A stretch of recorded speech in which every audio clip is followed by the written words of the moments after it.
இந்த என்டையர் ஸ்பீச்சை பார்த்தீங்கன்னு வச்சுக்கோங்களேன், என்னை டார்ச்சர் பண்ணுறாங்கங்கிறதா. இதை விட சொகுசாக ஒருத்தரால் அரசியல் பண்ண முடியுமா? இவர் மேலே கேள்வி வந்ததையே இவரால் தாங்கிக்க முடியும். ஒன்லி பாசிட்டிவ் மட்டும்தான் விஜய் கிட்ட போகும், நெகட்டிவ் திங்ஸ் எல்லாம் கேட்கவே மாட்டாரு அப்படின்ற அந்த மனப்பான்மை இருக்குல்ல. ஓகே, குட்டிச்சவராக போகிறாங்க, நாசமாக போகுதுங்கிறதுக்கான அடையாளம் இந்த இது இருக்குல்ல. நெகட்டிவாக எதையும் கேட்க விரும்பாதது. இது ஹிட்லர் இருக்கிறத கடைசியாக இருந்த பிரச்சனை. அவர் பங்கரில் போய் ஒளிஞ்ச போதெல்லாம் இதான் நடந்தது.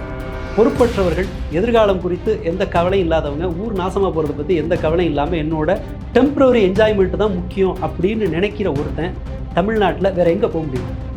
எந்த கட்சிக்கு போக முடியும்? திமுகவோ, நாம் தமிழரோ, பிஜேபி, எங்கே போனாலும் ஏதோ ஒரு வேலையை கொடுப்பாங்க. வீட்டில் சேர்ப்பாங்களா? ஒரு கம்பெனியில் இவங்களெல்லாம் அகாமடேட் பண்ண முடியுமா? ஸோ இந்த செக்ஷனுக்கு ஒரே அடைக்கலமாக விஜய் இருக்கார். இப்போவும் கூட நாம் அந்த நேற்றைய கூட்டத்தில் அப்பாடான்னு ஃபீல் பண்ணுறோம்ல, அப்பாடா யாரும் எதுவும் ஆகலை அப்படின்னு நாம் ஏன்னா இவங்க ஓடுறது பாருங்கள், குறுக்க ரோட்டை மறிக்கிறாங்க, வயலில் இறங்கி இந்த இதுக்கு வர்றாங்க, ஒரு பாசை காட்டிட்டு உள்ளே வரமாட்டேன். இந்த குறைந்தபட்ச டிசிப்ளின் இல்லாத கூட்டத்தை நீங்கள் வச்சுக்கிட்டு எப்படி ஊழல் ஒழிப்பீங்க? சர்மிளா டாக்கீஸ் நேயர்களுக்கு வணக்கம். இந்த நேர்காணலில் நாம் சந்திக்கிறப்பவர் அரசியல் விமர்சகர் திரு பில்லவன் ராமதாஸ் அவர்கள். வணக்கம். வணக்கம். நேற்று வேலூரில் தவைக்க தலைவர் விஜய் அவர்கள் பேசிய அந்த பேச்சு, அதில் குறிப்பாக என்ன திட்டுறதுன்னா அது மக்களை திட்டுறது மாதிரி, என்ன அசிங்கப்படுத்தினா அது மக்களை அசிங்கப்படுத்துகிற மாதிரி, என் மீது அவதூறு பரப்புனா அது மக்கள் மீது அவதூறு பரப்புற மாதிரி அப்படின்னு தன் மீதான விமர்சனங்களுக்கு மக்களை பலிகடாக்குறாரு. இது திட்டத்தட்ட மோடியினுடைய சாயலாகவே பார்க்கப்படுது. மோடியை விமர்சனம் பண்ணால் அது இந்திய தேசத்தை விமர்சனம் பண்ண மாதிரி, மோடியை விமர்சனம் பண்ணால் இந்துக்களை விமர்சனம் பண்ண மாதிரி, பிற்படுத்தப்பட்ட மக்களை இழிவுபடுத்துகிற மாதிரின்னு அவர் சொல்லுவார். அது பாஜகக்காரர்களும் சொல்லுவாங்க. இப்போ அதே பாணியில் விஜய் அதை பேசியிருக்காரு. அது நம்ம எப்படி எடுத்துக்கிறது, அந்த மனநிலையை நம்ம எப்படி புரிஞ்சுக்கிறது? இந்த மனநிலையை புரிந்து கொள்வதற்கு நம்ம மோடி ஹிட்லர் ஒப்பீடெல்லாம் பண்ணுறதுக்கான எல்லா தகுதியும் அவருக்கு உண்டு. சிற்சில வேறுபாடுகள் உண்டு. ஆனால் அடிப்படையில் விஜய் இருக்கு இல்லையா, அதீத செல்லம் கொடுத்து வளர்க்கப்படுகிற பிள்ளைகள் எப்படி கடைசியில் நிற்பாங்கங்கிறதுக்கு நடிகர் விஜய் ஒரு ரொம்ப துலக்கமான ஒரு உதாரணம். ஏன்னா அதீத செல்லம் கொடுக்கப்படுறவர்கள் இந்த உலகத்தோட மையமே தான் நினச்சிக்குவாங்க. தன்னுடைய எல்லா தவறுகளுக்கும் இன்னொருத்தர் தான் காரணம்னு நினச்சிப்பாங்க. இந்த ஒரு காமெடியாக, இந்த பரிதாபங்களில் ஒரு காமெடி ஒன்று வரும் தெரியுமா? அப்பாட்ட எனக்கு வேலைக்கு போக பிடிக்கல, நீ எனக்கு ஒரு கார் ஷோரூம் வச்சு கொடு அப்படின்னு கேட்பாங்கல்ல. ஒரு கார் ஷோரூம் எவ்வளவு, அதுக்கு என்ன ஆகும், அதெல்லாம் தெரியாமல் அது ஒரு காமெடியாக இருக்கலாம். பட் விஜய் அரசியல் கிட்டத்தட்ட அந்த மாதிரி தான். நான் எப்போ கிராமத்துக்கு வருவேன், நீ இந்த சிஎம்மாவுக்கு நான் கிராமத்துக்கு வர்றேன். ஆமாம். நான் எப்போ சேர் போடுவேன், சேர் போட்டே ஆகணுங்கிற கட்டாயம் வந்தாது. அதர்வைஸ் ஓசியில் வரணும். நீங்கள் எல்லாரும் என்னை தேடி வரணும், என் மேலே விழணும், என்னை தேடி என்ன ஒரு மாதிரி ஒரு ஏங்கி நிற்கிற மாதிரியான ஒரு இதை அவர் எதிர்பார்க்கிறார். அவர் தன்னுடைய தாழ்வு மனப்பான்மையை இந்த க்ரௌடை சேர்த்து அந்த மாசை பார்க்கறதன் மூலமாக குறைச்சிக்கிறாருன்னு தான் நான் சந்தேகப்படுறேன். ஏன்னா விஜய்க்கு இன்ஃபீரியாரிட்டி காம்ப்ளெக்ஸ் இருக்குன்னு நினைக்கிறீங்களா? அவருடைய ஒட்டுமொத்த வரலாறையும் நீங்கள் பார்த்தீங்கன்னா, இது ஒரு அரசியல் இதை எடுத்து ஓரம் வச்சுருங்க. ஆரம்ப காலம் தொட்டே அவர் இந்த 2 எல்லைகளுக்கு நடுவில் அவர் அல்லாடுறது அவருக்கு ரொம்ப நல்லா தெரியும். அவர் தன்னை அறிமுகப்படுத்திக்கும் போதே இதெல்லாம் அவர் மூஞ்சான்னு சொன்னாங்க, நான் மேலே ஏறி வந்தேன், அதெல்லாம் சொல்லியிருப்பார். ஆரம்பத்திலிருந்து அவர் இந்த ஹிஸ்ட்ரியை பார்த்தோன்னா அவர் வெறுமனே பரிந்துரையால், ரெக்கமெண்டேஷனால் தன்னுடைய வாழ்க்கைக்கு அடுத்த கட்டத்துக்கு போனவர். ஓகே. பெரிய கல்வி பின்புலம் இல்லை, அவர் ரொம்ப நல்லா படிக்கலை. அவங்க அப்பாவின் அடிப்படையிலையோ தோற்றத்தின் அடிப்படையிலையோ அவர் சினிமாவில் சாதிக்க முடியாமல் போனது, அவர் ஜெயித்து வந்திருக்கார் அப்படின்னு அது ஒரு போராட்டம் தானே? உண்மைதான். ஒரு டு எ சர்டன் எக்ஸ்டெண்ட் அதை ஒத்துக்கலாம். ஆனால் அதனுடைய ரோல் ரொம்ப குறைவு.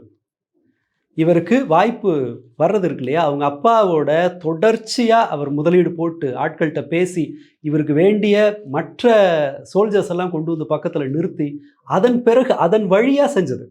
2வது அவருக்கு அந்த சினிமா உலகத்தில் எப்படி இவரை நிலைநிறுத்தணுங்கிற அறிவு அவருக்கு இருந்தது. விஜய்க்கு இப்போ வரைக்கும் ஒரு நல்ல நடிப்பு திறமையை காட்டின ஒரு படத்தை சொல்லுங்கள், அவருக்கு வராது. அவர் தனக்கு என்ன தெரியுமோ அதற்கு மேல் அவர் முயற்சி செய்ததே இல்லை. அகெயின் இந்த செல்லப்பிள்ளை சினாரியோ தான். அவர் தன்னை ஆக்டிவாக வச்சுக்கிறதுக்கு சில விஷயங்களை பயன்படுத்தியிருக்காரு, நடனம் ஆடுறது. ஆனால் நடிப்பில் ஏன் அவரை தலை சிறந்த இயக்குனர்கள் ஏன் அவரை தேர்வு செய்யலை? ஏன்னா புதுசாக எதையும் முயற்சி பண்ணுறதுக்கான ஸ்கில் கிடையாது.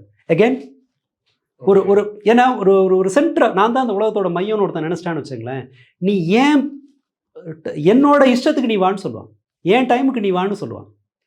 அவரோட படங்களில் பார்த்தீங்கன்னாலே தெரியும், அவர் என்ன தெரியுமோ அந்த மாதிரி படம் தான் எடுப்பார். புதுசாக ஒன்றும் முயற்சி பண்ணினதே இல்லை. இவரோட தாழ்வு மனப்பான்மை பேசிகிட்டு இருந்தோம் இல்லையா, அவருடைய நேர்காணல்கள்லாம் பாருங்கள். ஏன் ப்ரெஸ்ஸை சந்திக்கிறத விட்டுட்டீங்க அப்படின்னு சொல்லி சன்னில் நெல்சன் கேள்வி கேட்குறாரு. அந்த ஒரு படம் ஊற்றிட்ட ஒரு படம் வந்துச்சு இல்லையா, அந்த ஃப்ளைட்டில் வணக்கம் வச்சுட்டு போகிறேன் எதிரில் பீஸ்டா, அது 1000 கிலோமீட்டர் வேகத்தில் போகிற ஃப்ளைட்டில் சல்யூட் அடிச்சுட்டு போவார். Okay fine. அந்த அந்த படத்துக்காக ஒரு சன் டிவியில் ஒரு நேர்காணல் அந்த இயக்குனரோட நடக்குது. அது ரொம்ப நர்வஸாக இருப்பார், பார்த்தீங்கன்னா தெரியும். அதில் ஒரு கேள்வி வருது, ஏன் நீங்கள் ப்ரெஸ்ஸை பார்க்குறதில்ல அப்படின்னு சொல்லி கேள்வி. ஒரு ப்ரெஸ்ஸில் ஒரு தர்ம சங்கடம் ஆயிடுச்சு கேள்வி கேட்டு சைலன்ஸ்னு கத்துனார்ல, படம் தோல்வி அடைஞ்சு அந்த அந்த எரிச்சல் இருக்கும்போது திட்டிட்டு போனார் இல்லையா, அந்த சம்பவத்துக்கு பிறகு எனக்கு ப்ரெஸ்ஸை பார்க்க பிடிக்கல அப்படின்னாரு. வில்லு படத்தோட ப்ரெஸ் மீட் நினைக்கிறேன். ஒரு சம்பவம் நீங்கள் யோசிச்சு பாருங்க, ஒரு அரசியல் தலைவர்கள்லாம் எவ்வளவு தர்ம சங்கடமான கேள்விகளை எதிர்கொள்கிறாங்க.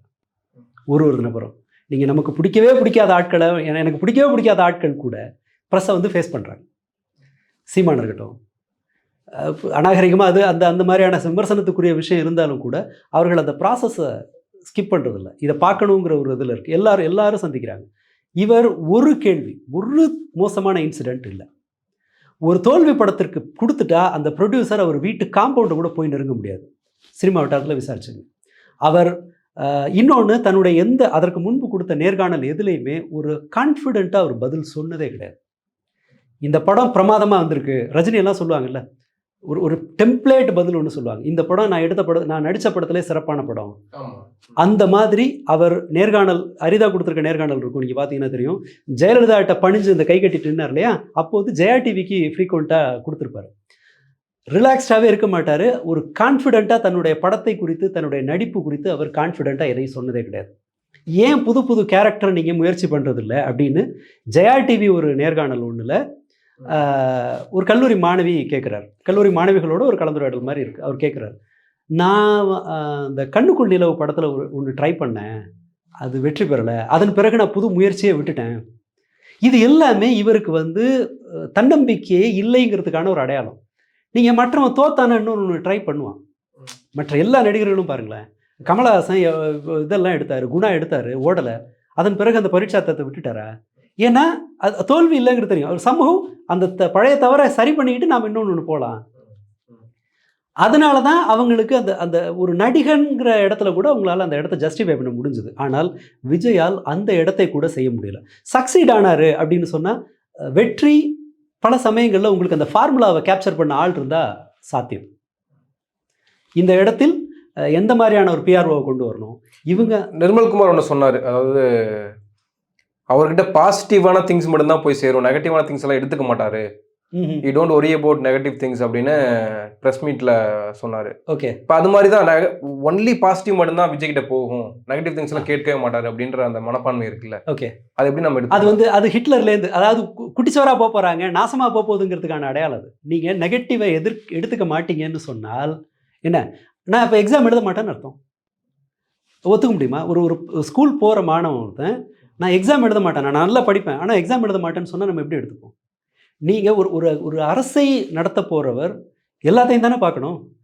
நல்லது கெட்டது தினசரி வந்து பார்க்கணும். மற்றவர்களுக்கு என்ன, அது எங்கேருந்து வீழ்ச்சி துவங்குது, எப்போது நாம் வந்து பொதுவாக எல்லாரையும் சந்திக்க முடியாத ஒரு இடத்துக்கு போகிறோமோ அப்போ தான் அரசியல் வீழ்ச்சி தொடங்குது. இந்த இது இருக்குல்ல, நெகட்டிவாக எதையும் கேட்க விரும்பாது. இது ஹிட்லருக்கு இருந்த கடைசியாக இருந்த பிரச்சனை. அவர் பங்கரில் போய் ஒளிஞ்ச போதெல்லாம் இதான் நடந்தது. அவர் ஒரு கிரிட்டிசிசத்தை தோல்வி அடைகிறோங்கிறத வந்து ஏற்றுக்கல. ஸோ அதனால் அவர் கிட்ட போகிறவங்களாம் என்ன சொன்னாங்க, எல்லாம் பேஷாக இருக்குது அப்படின்னு சொல்லி சமாளித்தாங்க. இதே மாதிரி தான். இது வந்து பெருமை எல்லாம் கிடையாது, பாசிட்டிவ் தான் போய் சேருங்கிறதுக்கு இன்னும் சாமியார் மடம் நடத்தலை. சரியா, வர்றவங்க மட்டும் பஜனை பண்ணிட்டு போட்டோம் அப்படிங்கிறதுக்கு மடம் இல்லை. ஒரு அரசியலுக்கு நீங்கள் வர்றீங்கன்னு சொன்னால் நீங்கள் எல்லாத்துக்கும் உங்களை குறித்த விமர்சனத்துக்கு பதில் சொல்லணும். விபி சிங்குக்கு அவருடைய மகன் மீது அவர்களுக்கு சென்கிட்ஸ் தீவில் முதலீடு இருக்குன்னு சொல்லி அலிகேஷன்ஸ் வச்சாங்க. அவங்க வந்து எதிர்கொண்டாங்க. யார் இல்லை, இவர் பேரில் இவர் எந்த அளவு செல்ஃப் சென்டர்டாக இருக்காருன்னு சொன்னால் இந்த பேச்சு முழுக்க பார்த்தீங்கன்னா நான் வேற ஒன்றுமே இல்லை. இவர் மேலே கேள்வி வந்ததையே இவரால் தாங்கிக்க முடியல. நான் ஏன் செல்லப்பிள்ளைன்னு சொல்கிறேன்னா புரியுதா உங்களுக்கு? செல்ல பிள்ளைங்களுக்கு இது பிடிக்கவே பிடிக்காது. எனக்கு வேணும்னா வேணும். அப்பா இருக்காரோ செத்தாரோ அதெல்லாம் பிரச்சனை கிடையாது. அம்மா நல்லா இருக்கோ நல்லா இல்லையோ அதெல்லாம் பிரச்சனை கிடையாது. எனக்கு வேண்டியது வரணும். நீ கடன் வாங்கி என்னமோ பண்ணு, எனக்கு பைக் வேணுங்கிறான்ல ஒரு அதீத செல்லப்பிள்ளை. எம்மாவோட ஹெல்த் எனக்கு பிரச்சனை இல்லை, நீ எனக்கு சமைச்சு போடு அப்படிங்கிறான்ல. அதை போல் இவர் என்னென்னா, இவர் என்ன வேணால் செய்வார், யாரும் எதையும் கேட்கக்கூடாதுன்னு வீட்டில் சினிமாவில் எப்படி வாழ்கிறாரோ அதே போல் ஒரு அரசியல் வாழ்க்கையை வாழ விரும்புகிறார். இதுதான் ரொம்ப ஆபத்துன்னு சொல்கிறேன். இந்த மாதிரி இருக்கிற இளைஞர்களுக்கு இவர் வந்து ஒரு அட்ராக்ஷனாக இருக்கார். நாம் வாழ விரும்புகிற வாழ்க்கையை அவன் வாழ்கிறான்ல. விஜயோட இயல்பை நாம் ஏன் கேள்விக்குள்ளாக்க வேண்டியிருக்குன்னா அது அவரோட தானே. அவர் கையில் பணம் இருக்குது, இன்வெஸ்டர்ஸ் இருக்காங்க, அவர் கட்சி நடத்துகிறாரு, நாம் ஏன் போய் விஜய் பிடிச்சி பிராண்டணும் அப்படின்னு ஒரு கேள்வி வரும் இல்லையா இயல்பா. ஏன் இந்த இடத்தில் விஜயை நம்ம விமர்சிக்க வேண்டி இருக்குன்னா, இப்போ வந்து கடந்த 25-30 வருஷமாக 1-2 பிள்ளைங்க இருக்குது, அப்பா அம்மாவுக்கு ஓரளவு வசதி வந்த பிறகு குழந்தைகளை வந்து ரொம்ப செல்லம் கொடுத்து வளர்த்துறாங்கல்ல, கேட்குறதெல்லாம் வாங்கி கொடுத்து வளர்க்குறாங்கல்ல. அந்த செல்ல பிள்ளைகள்லாம் விஜயை வந்து ஒரு மாடலாக எடுக்கிறாங்க. நம்மளும் இந்த மாதிரி ஆயிடலாம், மாதம் ஒரு வாட்டி வெளியில் வந்து பேசுனா இதாகிடலாம், சௌரியப்பட்ட நேரத்தில் நடிச்சுட்டு போய் வர்ற என்ன வருமோ டான்ஸை மட்டும் ஆடிட்டு பஞ்ச் டயலாக் மட்டும் பேசிட்டு ஒரு ஹீரோ ஆகிற மாதிரி எனக்கு என்ன தெரியுமோ அதை வச்சு நான் லைஃப்பில் சக்சீட் ஆகணும்னு நினைக்கிற எந்த. பொதுவாக நமக்கு தமிழ்நாட்டில் நீங்கள் சொல்கிறதுலேருந்து ஒரு கேள்வி, பொதுவாக தமிழ்நாட்டில் என்ன மாதிரியான செய்திகள் நம்ம பார்ப்போம் அப்படின்னா, பெற்றோர் வந்து ஒரு தந்தை இறந்திருப்பார், ஆனால் எக்ஸாம் இருக்கும், ஆனால் அந்த எக்ஸாம் முடிச்சுட்டு வந்து இறுதி சடங்குல கலந்துக்கிற அந்த பெண்கள் இருக்கிற ஊராகத்தான் தமிழ்நாடு இருந்திருக்கு. பல காலகட்டங்களில் எவ்வளோ கஷ்டப்பட்டு பெற்றோர்கள் படிக்க வைக்கிறாங்க, பிள்ளைகள் எவ்வளோ கஷ்டப்பட்டு ட்ராவல் பண்ணி படிக்க போகிறாங்க அப்படின்றதெல்லாம் பெரிய செய்திகளாக வரும்.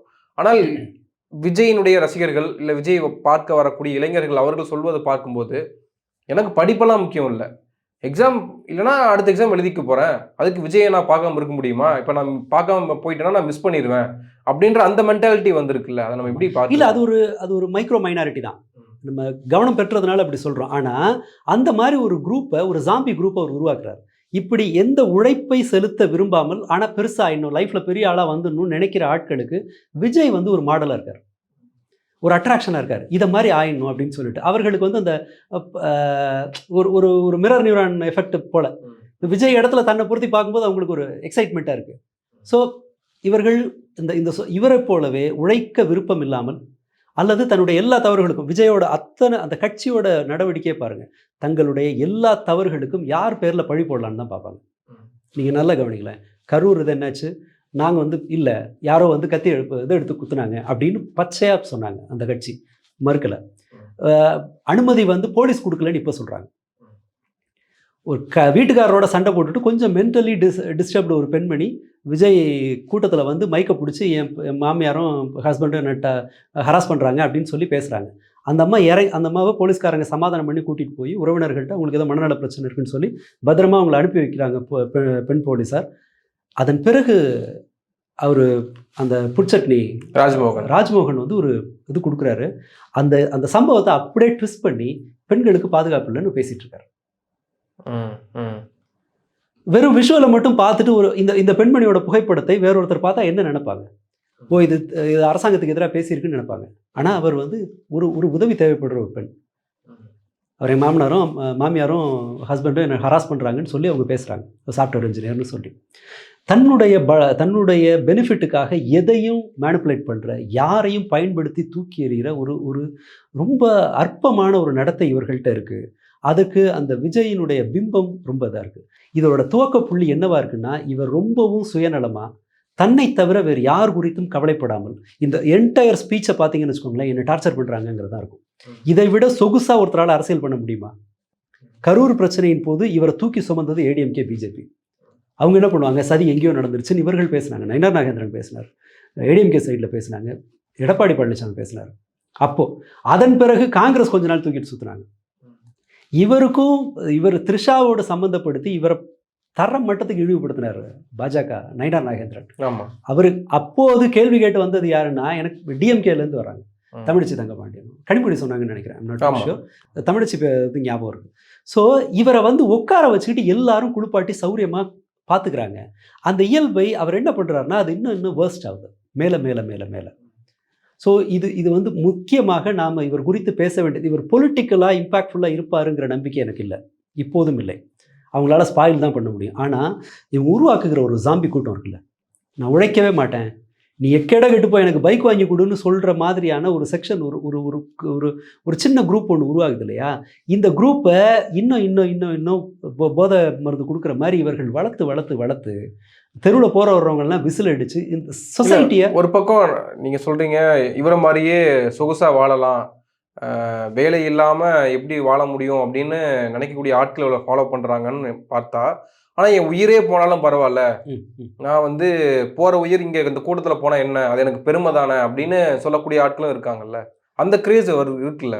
அதுக்கு நான் என்ன உறுதியான தரவு இல்லை. ஆனால் நான் வந்து என்னுடைய அனுமானம் என்னன்னு சொன்னால், இந்த கம்ஃபர்ட் இருக்குல்ல, கூடுதல் கம்ஃபர்ட்டில் இருக்காங்க இல்லையா? அதாவது வந்து படிக்கிறது இது இல்லை, எதை படிக்கணுங்கிறதுல ப்ரெஷர் கிடையாது, சாப்பாடு போட அப்பா அம்மா இருக்காங்க, இல்லை வேற ஒருத்தர் சாப்பாடு போட்டுடுறாங்கன்னு சொல்லிட்டு ஒரு குழந்தை மாதிரியே லைஃப் லாங் வாழ்கிற ஒரு குரூப் இருக்கு இல்லையா? இவர்களுக்கு தங்களை என்கேஜாக வச்சுக்கிறதுக்கு என்ன பண்ணுறதுன்னு தெரில. மற்ற எல்லாமே வேலைக்கு போகிறது, இன்னொருத்தனோட பேச்சை கேட்கணும், திட்டுவான், நல்லா இருக்கும், என்னவோ நடக்கும். படிக்கிறது, அது உங்களுக்கு நேரம் செலவு பண்ணணும். அதெல்லாம் அந்த கஷ்டமெல்லாம் இல்லாமல் உங்களை ஆக்டிவாக ஒரு மாதிரி புதுசாக வச்சுக்கிறதுக்கு விஜய் வந்து ஒரு ஸ்பேஸை உருவாக்கி தர்றாரு. இதை போல் ஒரு ஸ்பேஸ் பொறுப்பு இல்லாதவர்களுக்கு வாங்க, நீங்கள்லாம் வாங்க அப்படின்னு கூப்பிடுற ஒரு இடம் சொல்லுங்கள் தமிழ்நாட்டில். பொறுப்பற்றவர்கள், எதிர்காலம் குறித்து எந்த கவலையும் இல்லாதவங்க, ஊர் நாசமாக போகிறத பற்றி எந்த கவலையும் இல்லாமல் என்னோட டெம்பரரி என்ஜாய்மெண்ட்டு தான் முக்கியம் அப்படின்னு நினைக்கிற ஒருத்தன் தமிழ்நாட்டில் வேறு எங்கே போக முடியும்? எந்த கட்சிக்கு போக முடியும்? திமுகவோ, நாம் தமிழரோ, பிஜேபி, எங்கே போனாலும் ஏதோ ஒரு வேலையை கொடுப்பாங்க, ஏதோ ஒன்று படிக்க சொல்லுவாங்க, ஏதோ ஒன்று கேட்க சொல்லுவாங்க, யாரோ ஒருத்தர் பேச்சை கேட்க சொல்லுவாங்க. வெறுமனே வைப் மட்டும் பண்ணுறேன்னா 4வது 3வது மீட்டிங்கில் எப்பா நீ அந்த பக்கம் போடுருவான். வீட்டில் சேர்ப்பாங்களா? ஒரு கம்பெனியில் இவங்களெல்லாம் அகாமடேட் பண்ண முடியுமா? ஸோ இந்த செக்ஷனுக்கு வந்து ஒரே அடைக்கலமாக விஜய் இருக்கார். இல்லை, சின்னமனவே வந்து இப்படியான ஆட்கள் தான் அங்கே ஃபாலோ பண்ணுறாங்க, இல்லை வந்து விஜய்க்கு ஆதரவு கொடுக்குறாங்கன்னு சொன்னால், இன்னொரு சில தரப்புகள், அதாவது இன்னைக்கு ஐடி நிறுவனங்களில் வேலை செய்யக்கூடிய அல்லது படித்து நிறைய இடங்கள்ல பெரிய பொசிஷன்ல இருக்கக்கூடிய ஆட்களுமே வந்து ஏன் விஜய்க்கு ஓட்டு போட்டா என்ன அப்படின்ற அந்த மென்டாலிட்டி இருக்குல்ல. இது எக்ஸ்ட்ரீம் கேஸ் எல்லாம் வெளியில வந்து இப்படி சொல்லுது. என் புள்ள செத்தாலும் பரவாயில்ல, சொன்னாங்க என் குழந்தை உடம்பு சரியில்லை விட்டுட்டு வந்திருக்கேன், ஏன் படிப்பு போனாலும் பரவாயில்லன்னு சொல்றது இதனுடைய எக்ஸ்ட்ரீம் கேஸ். ஆனால் இந்த ட்ராக்ல இருப்பாங்கல்ல, கொஞ்சம் சோம்பேறியா, அது பெற்று ஒரு ஆசைப்படுறவங்க, அல்லது இதில் ஏதோ ஒரு குறைபாடு இருக்கவங்க, அந்த பெருசாக உழைக்க விரும்பாத அல்லது வாசிக்க விரும்பாத, எதையும் விளையாட்டுத்தனமாக அணுகிற இவர்களெல்லாம் அங்கங்கே நின்றுக்கிறாங்க கொஞ்சம் பேர். இது பார்க்குறதுக்கு நமக்கு ரொம்ப பெருசாக தெரியுது. நீங்கள் ஒட்டு மொத்தமாக பார்த்தாலும் கூட தமிழ்நாட்டு இந்த கூட்டத்துக்கு வந்தவங்கலாம் பாருங்க, 100-150 கிலோமீட்டர் சுற்று வட்டாரத்துலேருந்து பல பேர் வந்திருக்காங்க. பெங்களூர்லேயே வந்திருக்கேன்னு சொல்கிறேன். அதாவது எல்லா ஊர்லேயும் இருக்கிற சின்ன குரூப் என்ன ஆகுறாங்கன்னா, இவர் அப்பப்போ தரிசனம் தர்றாருங்கிறதுனால அந்த இடத்துல அக்யூமுலேட் ஆகுறாங்க. மற்ற சிலர் அந்த ஒரு அவுட் ஆஃப் இன்னோசென்ஸ் ஒரு குரூப் எப்போவுமே தப்பு பண்ணும். நீங்கள் சீமான் வரும்போது நல்லா பேசுறாருன்னு சொல்லிட்டு பல பேர், அது திமுக மேல இருக்கக்கூடிய வெறுப்பு கூட விஜய் மீது அது ஒரு நம்பர் இருக்கு. அதாவது ஏடிஎம்கே அவ்வளவு இதாக இல்லை, சரி இந்த பக்கம் வருவோம் அப்படின்னு சொல்லிட்டு விளையாட்டுத்தனமாக அணுகிறவர்கள் இருப்பாங்க, வெறுப்புல அணுகிறவர்கள் இருப்பாங்க, இது எல்லாமே இருக்கும். பட் இது ஏன் ரொம்ப இந்த கச்சேரி ஏன் ரொம்ப பெருசாக தெரியுதுன்னு சொன்னால், பெரும்பாலும் இருக்கிற கவனம் இந்த மீடியாஸ் எல்லாமே வந்து குவியுது. இங்கே இருக்கிறவங்க யாரும் ஒரு கூட்டத்துக்கு வர்ற மாதிரி 1.5 லட்சம் பேர் வர்றாங்க, கூட்டம் சத்தமே இருக்க மாட்டாங்க, அவங்க பாட்டுக்கு வந்து கூப்பிட்டு போகிறாங்க. பட் இவர்கள் வர்ற பாதையிலே அந்த அட்ராசிட்டியை பண்ணிட்டு வர்றாங்க, விசில் அடிச்சுட்டு வர்றாங்க. இந்த கவனத்தை கவரும் விதமாக இவங்களோட மூவ்மெண்ட் இருக்குங்கிறதுனால இது ஒரு பெரிய குரூப்பாக நமக்கு தெரியுது.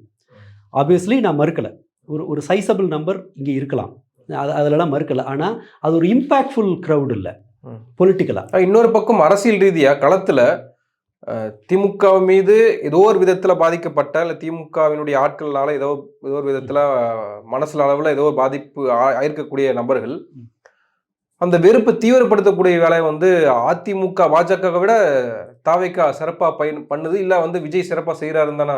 ரைட். அதை பழி வாங்குறது, ஐ மீன் ஒரு இந்த சப்போர்ட் மூலமாக இரிட்டேட் பண்ணுறதுக்காக சிலர் பண்ணலாம். ஆனால் வாஸ்ட் மெஜாரிட்டி விஜய் பார்ட்டியை விரும்புகிறவர்களில் இருக்கிற வாஸ்ட் மெஜாரிட்டி என்னென்னா, பழைய ஃபோன் நல்லா தான் இருக்குது, ஆனால் போர் அடிக்குது, ஐஃபோன் 17 மாறுவோன்னு சொல்லி சும்மா இருக்க முடியாமல் மாற்றுறாங்கல்ல, ஃபோனை மாற்றுறாங்கல்ல. இந்த மென்டாலிட்டி இருக்கிறவங்க தான் விஜயை அரசியல் ரீதியாக சப்போர்ட் பண்ணுற, ஓரளவு பொறுப்பாக இருக்கிற, அல்லது ஏதோ ஒரு சமூக அடையாளத்தோடு இருக்கிறவங்க வர்றாங்க இல்லையா, அவங்களுக்கு என்ன பண்ணுறதுன்னு தெரியாமல் ஜஸ்ட் ஒரு சேஞ்சை தான் பண்ணி பார்ப்போம். 16க்கும் 17க்கும் என்ன வித்தியாசம்லாம் எனக்கு தெரியாது, ஆனால் 16 எனக்கு போர் அடிக்குது, நான் 17 மாறுறேன்னு, அது வேர்ஸ்ட்டாக இருக்கும். அந்த இதில் இந்த சேஞ்ச் பண்ணுற அந்த ட்ரெஸ் போர் அடித்து ஒரு தன்னுடைய நடவடிக்கையை மாற்றுற, நிலைப்பாட்டை மாற்றுற அவர்கள் தான் இது. ஸோ இந்த அதீத ரசிகர்கள், இந்த முரட்டுத்தனமாக செவிரேறி குதிக்கிறவங்க, இந்த கலாட்டா பண்ணுறவங்கலாம் ஒரு செக்ஷன்னா, இது இன்னொரு செக்ஷன். போர் அடித்து அரசியல் ரீதியாக மாற்றுறவங்க. அரசியல் ரீதியாக இவர்கள் இம்பேக்ட்ஃபுல்லானவர்கள்னு சொல்கிறதுக்கு இல்லை. பட் இது சமூகத்தை இவர்களால் இடையூறு செய்ய முடியும்.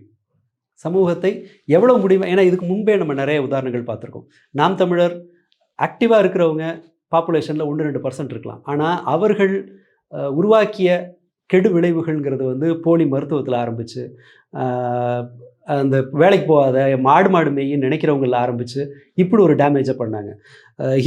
தீவிர இந்துத்துவவாதிகள் தமிழ்நாட்டில் 1-2% இருக்கலாம். ஆனால் அவர்கள் உருவாக்குகிற டேமேஜ் என்னன்னு சொன்னால் சமூக அமைதியை ஸ்பாயில் பண்ணுற அளவுக்கு போன மாதிரி இந்த குரூப் வந்து சமூகத்தோட அந்த இது இருக்கு இல்லையா, ஒரு நிம்மதி இருக்கு இல்லையா, அதை இவங்களால் ஸ்பாயில் பண்ண முடியும். எந்த இடத்துலையும் கலாட்டா பண்ணுறது, எது ஒன்றையும் ஒரு ஒரு ஒரு இப்போவும் கூட நாம் அந்த நேற்றைய கூட்டத்தில் அப்பாடான்னு ஃபீல் பண்ணுறோம்ல, அப்பாடா யாரும் எதுவும் ஆகலை அப்படின்னு நாம் ஏன்னா இவங்க ஓடுறது பாருங்கள், குறுக்க ரோட்டை மறிக்கிறாங்க, வயலில் இறங்கி இந்த இதுக்கு வர்றாங்க, ஒரு பாசை காட்டிட்டு உள்ளே வரமாட்டேன். இந்த குறைந்தபட்ச டிசிப்ளின் இல்லாத கூட்டத்தை நீங்கள் வச்சுக்கிட்டு எப்படி ஊழல் ஒழிப்பீங்க? எப்படி புதிய ஆட்சியை கொடுப்பீங்க? எப்படி எல்லா கிராமத்துக்கும் போவீங்க? எதுவுமே கிடையாது. உங்களால் ஒரு 4500 பேரை கூட்டுற ஒரு கூட்டத்தை கூட ஒரு குறைந்தபட்ச ஒழுங்கோடு நடத்த முடியல. இப்போ தவைக்க தரப்புல இருந்து இப்போ எங்க கட்சியில மட்டும் டிசிப்ளின் சொல்றீங்களே, இப்போ மற்ற கட்சிகள்லயும் டிசிப்ளின் எந்த அளவுக்கு இருக்கு? அவங்களும் திமுகவும் கூட்டம் கூட்டுறாங்க, அந்த கூட்டத்துல கடைசியில வந்து வாழைத்தார் அத்துட்டு போறாங்கல்ல, அதெல்லாம் என்ன டிசிப்ளின் இல்லையா அப்படின்ற அந்த கேள்வியும் முன்வைக்கப்படுதுல்ல. ரைட். அந்த டிசிப்ளின், அதாவது வாழைப்பழத்தை தேவைக்கு எடுத்துட்டு போறாங்க, அதுக்கு ஒரு பர்பஸ் இருக்கு.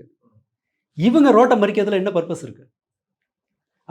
ஈவெண்ட்டுக்கு முன்னாடி ஏதாவது செஞ்சாங்களா? ஈவெண்ட்டுக்கு முன்னாடி இருக்கு, போகும்போது அதை எடுத்துட்டு போறாங்க. இவனுங்களை மாதிரி சேர் எடுத்து உடைச்சாங்களா? முதல் கூட்டம் ஏன் சேரை நிறுத்தினாங்க? இவங்க சேரை தூக்கி போட்டு உடைச்சதுனால அது நடந்தது. ஆமா, அந்த ஏறக்கூடாது அப்படிங்கிறது, ஒரு மரத்தில் ஏறாதங்கிறது, மரத்தில் ஏறாமல் காப்பாற்றுறது, இதெல்லாமே இந்த ஒப்பீடு ரொம்ப அபத்தமானது. அதாவது ஒரு கிறுக்குத்தனமாக நடந்துக்கிறவங்க, அட்வான்டேஜ் எடுக்கிறவங்க எல்லா இடத்துலையும் இருப்பாங்க. ஆனால் அவங்க மட்டுமே கேதர் ஆகிற ஒரு கூட்டமாக இது இருக்குது. அதை விட முக்கியம் என்னென்னா, விஜய் அந்த பொறுப்பின்மையை பயன்படுத்தி கொள்கிறார். இவன் அப்படி இருந்தால் தான் எனக்கு ரசிகனாக இருப்பாங்கிற அறிவு அவருக்கு இருக்குது. அதனால தான் அவர் எந்த சந்தர்ப்பத்திலும் அதை கண்டிக்கிறது இல்லை. எந்த ஒரு இடத்துலையும் கூட அவர் இந்த மாதிரி நடந்துகிறவர்களை அவர் கண்டிக்கிறதே இல்லை. எப்போ நீ இறங்கிருன செத்துக்குத்து தொலைவானோங்கிற நேரத்தில் தான் அவர் கேட்குறாரே தவிர, மற்றபடி இந்த இடையூரை அவர் என்ஜாய் பண்ணுறார். இதுக்கு முன்பே சிலர் சினிமா அதில் வந்து வெளியில் வந்து சொல்லியிருக்காங்க, கூட்டம் இல்லைன்னு சொன்னால் ஒரு மாதிரி நர்வஸ் ஆகி பிஆர்ஓக்களுக்கு ஃபோன் பண்ணி ஆட்களை வர வைப்பார். இவர் இந்த மாதிரி விஜய் இங்கே நிற்கிறாருன்னு சொல்லி தகவல் பரப்பி விடுங்க. அவர் அந்த மாதிரி ஒரு க்ரௌடை, தனக்கு ஒரு மாஸ் இருக்குங்கிறத அவர் வந்து சினிமா காலத்துலேருந்தே விரும்பியிருக்கார். தாழ்வு மனப்பான்மை, நான் தான் இந்த உலகத்தோட மையம்னு நினைக்கிற ஒன்று, அந்த அதீத செல்லப்பிள்ளைக்குரிய எல்லாமே மற்றவங்க நீங்கள் அத்தனை பேரும் எனக்கு வந்து செய்யணும். இதை நார்சிசிஸ்டிக் கேரக்டர் இருக்கிறவங்க, அவங்க மற்றவன் என்ன ஆனாலும் சரி எனக்கு வந்து நடந்துடணும். ஒரு 4 பேர் எனக்கு வந்து மத்தியான சாப்பாடு கிடைக்கிறதுக்காக 4 உயிர் போனாலும் பரவாயில்லன்னு நினைக்கிற அளவுக்கு செல்ஃப் சென்டர்டாக இருக்கிறவங்க. நீங்கள் எல்லாருமே எனக்கு சப்ளை பண்ண பிறந்தவர்கள்னு பிறரை நினைக்கிறவங்க. இவர் அந்த கேரக்டர்னு சொல்ல மாட்டேன். ஆனால் இந்த நடத்தை முழுக்கவே ஒரு நார்சிசிஸ்டிக் பிஹேவியர். அது இது இருப்பது விஜய்க்கே நல்லதில்லை. தன்னம்பிக்கை இல்லாத மனிதர் எப்படி அரசியலில் இருக்க முடியும்? விஜயகாந்தினுடைய கட்சி இல்லாமல் போயிடுச்சுன்னு சொன்னாங்க. ஆனால் அவர்கள் பிரேமலதா அவங்க வந்து டேக் ஓவர் பண்ணுறாங்க, கூட்டணி பேச்சுவார்த்தைகள் நடத்துகிறாங்க, பல விமர்சனங்கள் வருது, பல கேலியும் கிண்டலும் வருது. இதெல்லாம் கடந்து அந்த அரசியல் கட்சி நடக்குது அப்படின்றப்போ அதை தாங்கணும் இல்லையா? அந்த மனவலிமை இருக்காது. அவர் அதான் சொல்கிறேனே, இந்த ஒரு தோல்வியை அவரால் தாங்கிக்க முடியாது. ஒரு கரூர் இன்சிடென்ட்டுக்கு பிறகு பல நாள் வெளியில் வராமல் தன்னை அடைச்சிக்கிட்ட மாதிரி தான் இருக்கும். இவரோட கேள்வியை, அதாவது எதிர்கேள்வியை ஏன் அவர் விரும்புறதில்லைன்னு சொன்னால், எந்த கேள்வியும் அவருடைய ஸ்டேட்டஸை காலி பண்ணும். போன மீட்டிங்கில் ஏதோ ஒன்று சொன்னார், நீங்கள் தனியாக வந்து கட்சி ஆரம்பிங்க, நீங்கள் இன்னொருத்தர் கட்சியில் போய் சேர்றீங்கன்னு ஒரு அல்பமான ஒரு கேள்வி கேட்டார். நீ சந்திரசேகர் பிறக்காம வேற ஒருத்தருக்கு போகிறேன்னு சொன்னால் எப்படி இருக்கும்? அது வேற ஒருத்தருக்கு பிறந்து இந்த ஸ்டேட்டஸ்க்கு வந்து காட்டு அப்படின்னு ஒருத்தன் கேட்டால் அது எவ்வளவு அபத்தமாக இருக்கும். அந்த மாதிரி தானே இது. ஸோ இப்படி ஒரு கேள்வி வருங்கிற அறிவு இல்லை. அதனால் அந்த கண்டென்ட் அவரால் தைரியமாக பேச முடியுது. ஸோ இதோட ஃப்யூச்சர் வந்து ஒரு தோல்வியை இவராலெல்லாம் தாங்கிக்க முடியாது. ஒரு கூடுதல் உழைப்பு, 1 மாதம் கண்டினியூஸாக வேலை செய்யணும்னு ஒரு நிர்பந்தம் வந்தால் அவர் கட்சி முடிச்சுட்டு அவர் போயிடுவார். சீரியஸாக சொல்கிறேன். அவரால் தொடர்ந்து உழைப்பை செலுத்த முடியாது. அண்ட் இந்த இயல்பு ஒரு தனி நபராக இந்த நார்சிசிஸ்டிக் பிஹேவியர் அவருக்கே நல்லதில்லை. ஏன்னா அவர் தன் நெருக்கமான ஆட்களால் அதன் பிறகு கைவிடப்பட்டுகிட்டே இருப்பாங்க. ஏன்னா இவங்களை தாக்கு பிடிக்க முடியாது. இவங்களுக்கு வேண்டியதை நம்மளால் ஃபீட் பண்ண முடியாது. பத்தாது. அது எந்த க்ரௌடும் பத்தாது, எந்த புகழுரையும் பத்தாது. தன்னை மட்டுமே மையப்படுத்தி ஒருத்தர் வாழ்கிறாருன்னா அவர் தன்னுடைய எதிர்காலத்தை சேர்த்து ஸ்பாயில் பண்ணிக்கிறாருன்னு அர்த்தம். நான் வெறுமனே ரசிகர்கள், தமிழ்நாட்டோட அமைதி, அந்த அந்த நிம்மதிங்கிற அளவில் கூட நான் பேசலை. நான் அவருடைய நிம்மதியையும் கருத்தில் கொண்டு தான் நான் இந்த விஷயத்தை பேச வேண்டியிருக்கு. இப்படி இருந்த பழைய வரலாறு எல்லாருமே இது போல ஒரு வாழ்க்கையை நடுவுலையோ ஆரம்பத்திலையோ எப்போ வாழ்ந்தவர்களுடைய வாழ்க்கையும் பிற்கால வாழ்க்கையும் ரொம்ப கொடூரமானதாக இருந்திருக்கு. ஹிட்லர் வெறுமனே அவரோட பங்கர்லேருந்து 150 மருந்து பாட்டில் எடுத்தாங்க. மாறி மாறி மாறி மாறி. ஏன்னா அவருக்கு ஒரு கட்டத்துக்கு மேலே அவருக்கு வேண்டியதை யாராலையும் சப்ளை பண்ண முடியலை. காலையில் மத்தியானம் நைட்டுன்னு வெறும் ஊசியாலேயே வாழ்ந்து அந்த ஆள் செத்தான். அப்படி ஒரு வாழ்க்கைக்குள்ளே யாரும் போயிடக்கூடாதுங்கிற எண்ணத்துலேயும் நம்ம பேச வேண்டியிருக்கு. இயல்பு வாழ்க்கைக்கு வரட்டும், அவர் கட்சியை நடத்தட்டும், யாரையும் விமர்சனம் பண்ணட்டும், இன்னும் 100 விமர்சனங்கள் எடுத்து வைக்கணும், தாராளமாக செய்யட்டும். அப்படி ஒன்று தேவை. அதில் டிஎம்கே, பிஜேபி, ஏடிஎம்கேன்னு ஒன்றே செய்யுங்க. அது தமிழ்நாட்டினுடைய தேவையிலிருந்து, தமிழ்நாட்டுக்கு எது தேவைங்கிறதுலேருந்து வரட்டும். கொஞ்சம் கொஞ்சமாக தாராளமாக டைம் இருக்குது. 52 வயசு இருக்குது, இன்னும் 30 வருஷம் கூட ஒரு வேலை செய்யலாம். அந்த மாதிரி ஒன்று செய்யும்போது நாம் அது எவ்வளோ அபத்தமாக இருந்தாலும் ஏற்றுக்கலாம். ஆனால் உழைப்பே இல்லாமல் நான் எனக்கு நேரடியாக நான் சிஎம் தான், நான் பேசணுன்னா சிஎம் கூட தான் நான் பேசுவேன், ஜெயிக்க வைங்க, நான் வீட்டுக்கு வரேன். இது இந்த செல்ல பிள்ளை மனோபாவம் நல்ல மாடலும் கிடையாது, அவருடைய எதிர்காலத்துக்கும் அது நல்லதில்லை. நன்றி. நிறைய விஷயங்களை தெளிவுபடுத்திருக்கீங்க. உங்கள் நேரத்துக்கு மிக்க நன்றி. நன்றி.